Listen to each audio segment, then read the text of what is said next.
इस कक्षा में आप सभी छात्र भैयाओं का स्वागत है। आज आपकी हिंदी व्याकरण की पुस्तक सचित्र व्याकरण बोध से हम लोग आपके चौथे पाठ पद विचार का अध्ययन करेंगे। पद विचार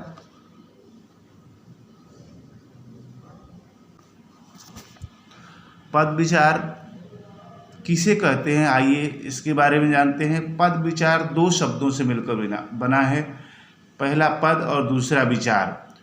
तो सार्थक वर्ण समूह, जैसा कि आप जानते हैं, शब्द कहलाता है। जिन वर्णों का कोई अर्थ होता है उस शब्द के समूह को हम शब्द कहते हैं, पर जब इसका प्रयोग वाक्य में होता है तो वह स्वतंत्र नहीं रहता, बल्कि व्याकरण के नियमों में बच जाता है और प्रायः इसका रूप बदल जाता है। जब कोई शब्द वाक्य में प्रयुक्त होता है तो उसे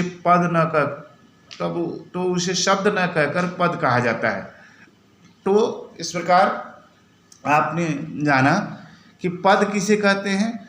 जब कोई शब्द वाक्य में प्रयोग किया जाता है तो वह शब्द न रह करके पद कहलाता है।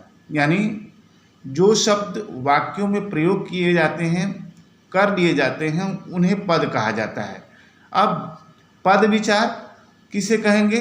व्याकरण की वह शाखा जिसमें पद तथा पद के भेदों के बारे में अध्ययन किया जाता है उसे हम पद विचार कहते हैं। अब दूसरा प्रश्न उठेगा कि हिंदी में पद विचार कितने प्रकार के होते हैं।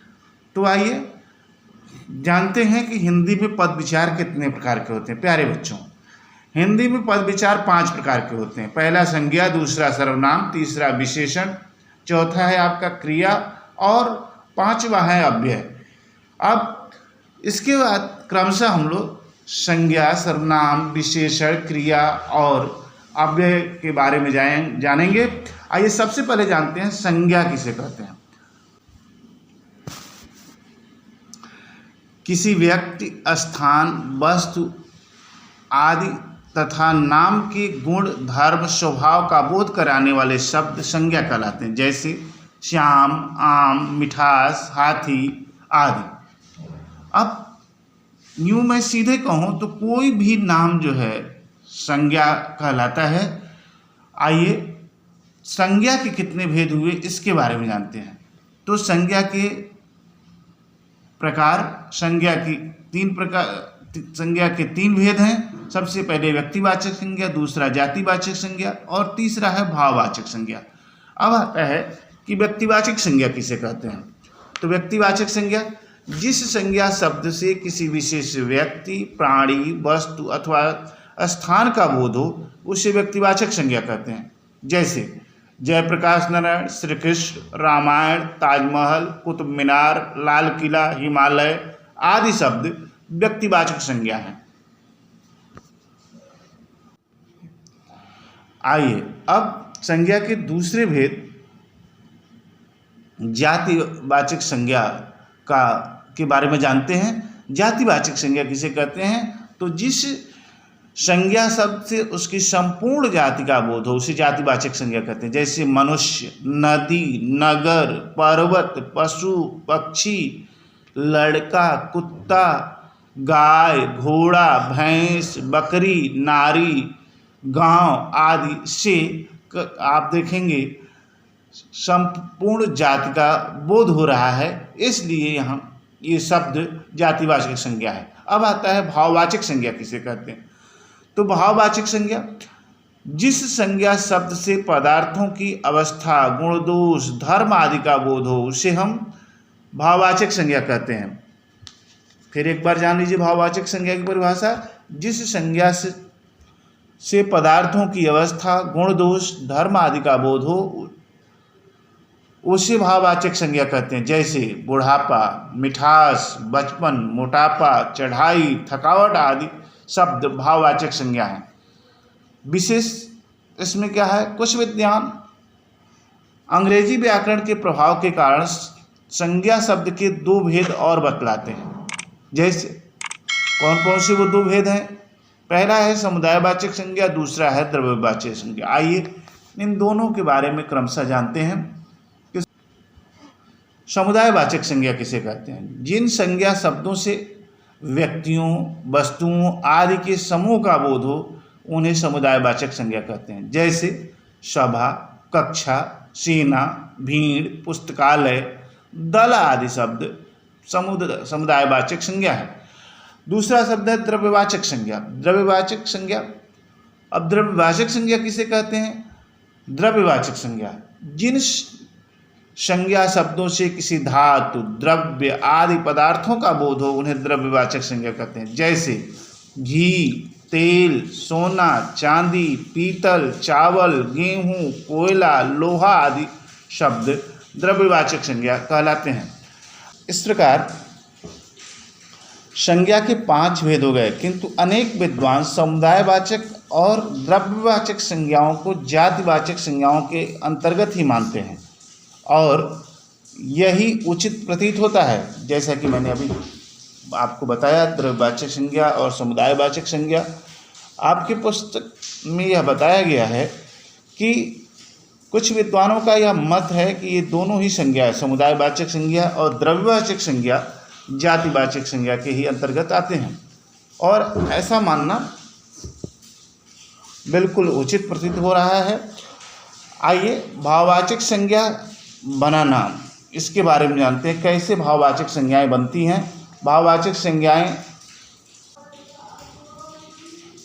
संज्ञाएं 4 प्रकार के शब्दों से बनती हैं। जैसे संज्ञाओं से कैसे भाववाचक संज्ञाएं बनती हैं इसके बारे में जानते हैं। जैसे दास जातिवाचक संज्ञा है। अब इससे जो शब्द बनता है दासता, पंडित से पांडित्य, बंधु से बंधुत्व, छत्री से छत्रत्व, पुरुष से पुरुषत्व, प्रभु से प्रभुता, पशु से पशुता या पशुत्व, ब्राह्मण से ब्राह्मणत्व, मित्र से मित्रता, बालक से बालकपन, बच्चा से बचपन, नारी से नारित्व। ये सभी शब्द जो भाववाचक संज्ञा है, यह सभी शब्द जातिवाचक संज्ञा से बनाए गए हैं। जैसे दास में ता प्रत्यय जोड़ने से दास्ता बना है और यह जातिवाचक से भाववाचक बन गया। ठीक उसी प्रकार से देखें, एक और शब्द नारी में त्व प्रत्यय जोड़ देने से नारित्व हुआ है, ये भी भाववाचक संज्ञा हुआ। तो इस प्रकार आप लोगों ने जाना जातिवाचक संज्ञाओं से कैसे भाववाचक संज्ञा में परिवर्तन किया जाता है। आइए अब जानते हैं हम लोग कि सर्वनाम से भाववाचक संज्ञाएं कैसे बनाई जाती हैं। अब देखिए सर्वनाम से भाववाचक संज्ञाएं कैसे बनती हैं। जैसे शब्द है अपना से अपनापन बनता है, अपनत्व बनता है। निज से निजत्व बनता है या निजता बनता है। शब्द है सर्वनाम शब्द है पराया, पराया में पन प्रत्यय जोड़ देने से परायापन बन जाता है, यह भाववाचक संज्ञा हो गया, यानी परायापन भाववाचक संज्ञा। स्व से स्वत्व भाववाचक संज्ञा। सर्व से सर्वस्व भाववाचक संज्ञा हुआ। अहम सर्वनाम शब्द है, कार प्रत्यय जोड़ देने से अहंकार बनता है और इसमें देखें ये भाववाचक संज्ञा हो जाता है। मन से मम से ममत्व या ममता, यह भाववाचक संज्ञा हुआ। इस प्रकार हम लोगों ने जाना कि सर्वनाम से भाववाचक संज्ञाएं कैसे बनाई जाती हैं प्यारे बच्चों। विशेषण से भाववाचक संज्ञाएं, तो जैसे आप देखें आपकी पुस्तक में दिया हुआ है, मीठा से मिठास, मधुर से माधुर्य, निर्बल से निर्बलता, हरा से हरियाली। प्रवीण शब्द विशेषण है और प्रवीण से प्रवीणता शब्द बनता है, तो यह भाववाचक संज्ञा हुआ। निपुण से निपुणता भाववाचक संज्ञा हुआ और चतुर से चातुर्य चतुराई भाववाचक संज्ञा हुआ। सुंदर शब्द जो है विशेषण है और इसमें सौंदर्य या सुंदरता जो होता है भाववाचक संज्ञा हुआ। सफ़ेद विशेषण है, सफ़ेदी भाववाचक संज्ञा होगी। सफल विशेषण है, सफलता भाववाचक संज्ञा हुई। मैला विशेषण है लेकिन वही मैल भाववाचक संज्ञा होती है। अब देखिए खट्टा विशेषण है, उसमें आस प्रत्यय जोड़ते हैं तो आप कैसे जो है कि यह खटास शब्द बनता है और खटास भाववाचक संज्ञा हो जाती है। प्यारे बच्चों, आपने देखा कि किस प्रकार विशेषण से भाववाचक संज्ञाएं बनाई जाती हैं। अब हम लोग जानेंगे क्रिया से भाववाचक संज्ञाएं कैसे बनती हैं। अब क्रिया से भाववाचक संज्ञा, जैसे क्रिया शब्द है खेलना। अब देखिए क्रिया खेलना का भाववाचक संज्ञा है खेल। लिखना, लेख या लिखाई। लेना देना, लेन देन। मिलना, मेल। मुस्काना, मुस्कान। उतरना, उतराई। रहना सहना, रहन सहन। थकना, थकावट। हंसना, हंसी। पढ़ना, पढ़ाई। चढ़ना, चढ़ाई। कमाना, कमाई। उड़ना, उड़ान। देखना भालना, देखभाल। इस प्रकार आपने देखा कि क्रिया से भाववाचक संज्ञाएं कैसे बनती हैं।